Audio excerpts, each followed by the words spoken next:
વડોદરામાં railway track પર વિસ્ફોટક જેવી વસ્તુ મળી આવતા ગ્રામજનોમાં ફફડાટ ફેલાયો હતો।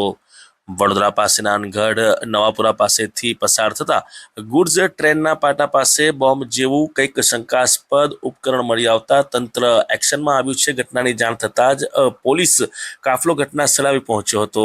પરિસ્થિતિની ગંભીરતા જોતા બોમ્બ ડિસ્પોઝલ સ્ક્વોડ સહિત ડોગ સ્ક્વોડ પણ બનાવ સ્થળે આવી પહોંચી હતી। પોલીસ તપાસમાં ફટાકડાના ટેટા જેવા શેલ સાથે વાયરોથી જોડાયેલું ઉપકરણ મળી આવ્યાની થઈ પુષ્ટિ।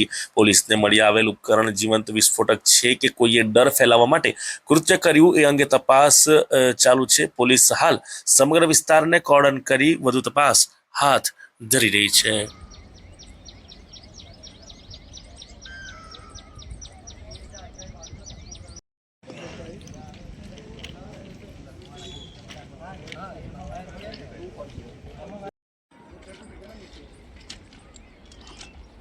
प्रेस